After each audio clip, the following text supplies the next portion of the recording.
After watching demon slayer infinity castle हमें एक upper moon की स्ट्रेंथ का पता चल चुका है and specially the top trio of Kokushibo, Doma and Akaza.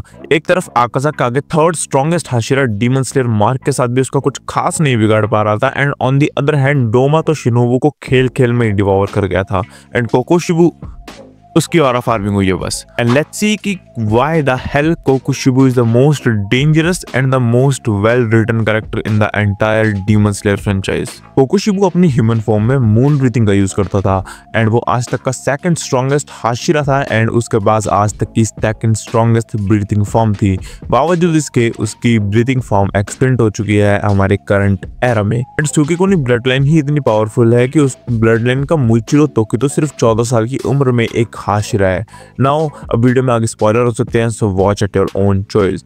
मिचिकात्सु was strong as hell but अपने भाई योरिची को कभी सरपास न कर पाने की वजह से वो डीमन बना।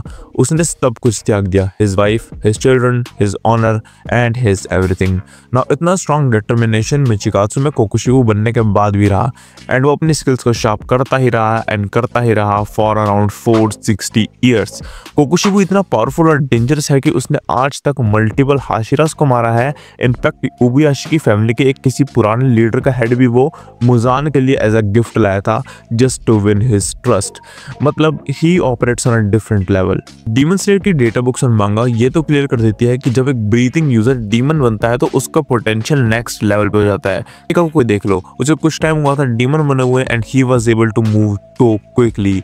मूवी में यूशिरो भी ये कहता है कि अगर इस डीमन से जेनित्सु 1 साल बाद लड़ा होता तो कोई भी चांस नहीं था कि जेनित्सु काइगाकू को सामना कर पाता है। एंड अगर इस चीज को कोकोशिबू पे अप्लाई करते हैं तो उसने अपनी क्राफ्ट को और अपनी ब्लड डीमन आर्ट को 460 ईयर से नरिश किया है एंड ये मुझे बताने की जरूरत नहीं है कि Michikatsu was a hell better swordsman than Kaigaku.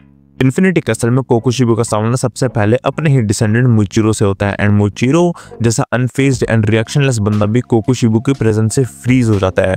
मुइचिरो की बॉडी उसे लड़ने से मना कर देती है। वेल इनकी इस फाइट मैंने कुछ साल पहले ही काफी डेप्थ में कवर कर रखी है जो तुम यहाँ क्लिक करके देख सकते हो। कोकोशिबू लिटरली मुइचिरो की स्वॉर्ड का एक हैंगर बना के मुइचिरो को उसी पे टांग देता है। मतलब दैट वाज ब्रूटल। तुम्हें ब्रूटल लगाना है? अब सुनो, गैन्या का पता नहीं क्या तो दिमाग चलता है and he tried to shoot Kokushibo. जो इसमें आया हाँ, मेरा भी सेम रिएक्शन था। तुम्हारा भी कोई 6 आंख वाला बंदा खड़ा है जिसकी आंखों में उसका रैंक 1 लिखा है तो वहां से भागने में दिमाग है, बट अफसोस गैन्या भाई में उतना दिमाग लगा नहीं पाए and this monster cut the hell out of Genya. Even जब Gyomei and Sanemi the top 2 Hashiras इससे अपने Demon Slayer mark and transparent world के साथ लड़ रहे थे तब कहीं इसे ये टक्कर दे पा रहे होते हैं एंड ग्यूमी एंड सैनमी से तब भी नहीं मार पाते अगर मुइचिरो एंड गैन्या का इंटरफेरेंस ना हुआ होता तो।